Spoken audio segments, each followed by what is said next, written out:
He's just a dog. I don't know what dog you're talking about. Ugly dog and a king. What did you say? We are halfway through 2025, and this generation is already living through one of the most chaotic, hectic times in history. There are just so many issues going on right now in the grand scheme of the world stage. Like, we have financial issues. World War III is just kissing us right now. It's just tempting us. It's just giving us a little taste. It's just... Literally everything is a debate now. Everything has to be discussed. There has to be an absolute on either side. You either have to love something or hate something. There's no middle ground at all. And in spite of all the problems that we have, like social, economical, ecological, environmental, and any other kind of issues in the world, you know the big thing that most people right now are taking time out of their days to actually go on and complain about? The Superman movie. Like, I need you to understand, we live in a world where right now the biggest argument and debate that has people online basically ready to find, dox, and kill other humans is the movie about the superhero that is not about killing people. Like, Superman is the definition of the opposite of violence. He's all about understanding, compassion, goodness, and all these so-called Superman fans on either side of this debate are like the most mean-spirited, gatekeeping people I have ever seen in my life. Now, I haven't seen the movie just yet, but I am going to see it tomorrow. My thing is, I'm not hoping that this movie is bad. I obviously hope it's good. And like any other movie I'm going to, I don't pray on its downfall. But I'm also not sitting here pretending like I'm going to feel one way or the other about it. I'm waiting to see how I feel when I get there, which I feel like is an extremely reasonable approach. And I feel like that's common sense. But unfortunately, common sense isn't so common anymore. Common sense in the year of our Lord 2025 is about as common as a really fun, cool math teacher that makes the subject interesting and fun. I'm sure they're out there, it just doesn't get seen very often. I'm gonna break down what's going on because we've got essentially what is in my mind 3 to 4 different camps. For camp number 1, I'd say this is probably the loudest group out of them all.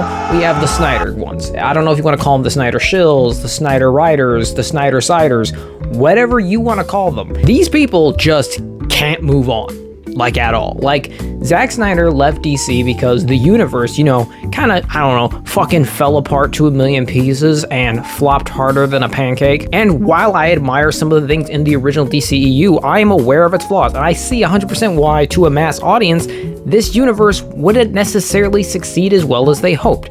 And when DC decided to move on from Snyder, which admittedly they did in a very shitty way, and they used a fucked up excuse to do it, he moved on. He had nothing to do with it anymore. They brought in new people and they kept trying to redo the vision. Nothing good came of it. And these people kept backing Snyder. And at first, this was a pretty chill organization. It was people saying we weren't seeing the good in his work or his art. There wasn't much to see here to begin with.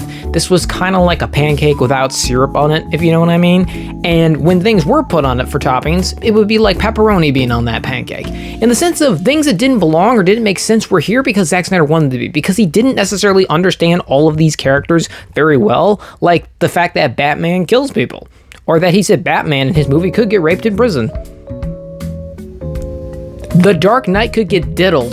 That's what he was saying. And then he said, hey, there's a version of my movie out there that I'd like to make for Justice League. And basically what happened was a bunch of audience members screamed, cried, drew their fits, kicked and shit and pissed themselves, until eventually Warner Bros. Said, you know, you're just kind of annoying, so we're gonna do it. And they gave it to him. They gave Zack Snyder money to finish his thing and said, here, are you guys happy? Not so, said the brown turtle. Giving them that taste was the worst thing ever.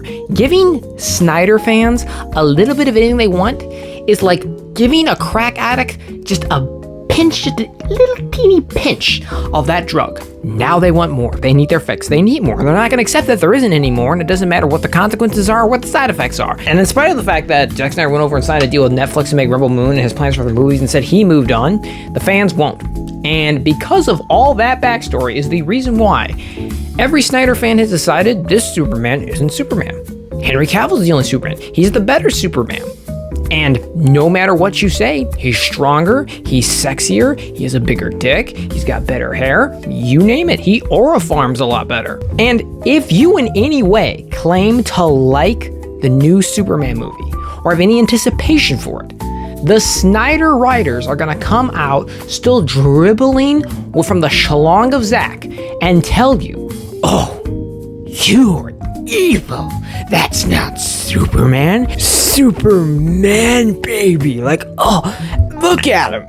Look at the suit. Listen to the music. Listen to everything. Sex. And mind you, this dick riding of Snyder is not warranted. Snyder is friends with Gunn and even told people, go see the movie. I'm going to go see it. So this would basically be the equivalent if somebody was giving you head, but you quite literally are not attracted to them, have no idea who they are, and they're doing it just because they really had a crush on you back in the 5th grade. But it's not like they're the only guilty party. The other side are the Gunn lovers. These are the people who are just convinced that James Gunn is the second coming of Jesus Christ. He's the best thing that we could possibly have on this planet. If it weren't for James Gunn, there'd be no such thing as good superhero movies. He's the best director of all time. He can make no mistakes, and any criticism of him is unwarranted, and it means you're a Snyder shill, because God forbid anybody dislike anything from this movie in the slightest.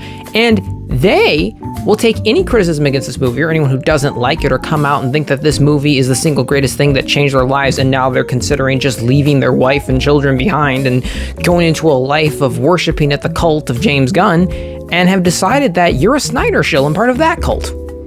Which is equally as weird, because I guess nobody's allowed to have an opinion on either side, because this movie is going to have flaws, and pretending like it doesn't help, and saying that it's immune to criticism is just as stupid, because also you can't throw everyone into a camp just because someone else ruins it. And the third camp are people who just don't give a shit and are angry at both sides.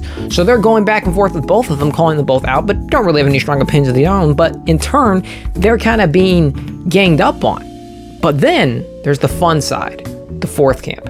These are the people who pose. They impersonate James Gunn lovers. They impersonate Snyder shills, Snyder writers.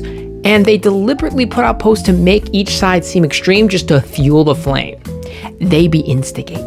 They be picking. They be prodding. Like, these people are 10 out of 10 rage baiters. And they are here for the love of the game. And one way or the other, they don't have a horse in the race.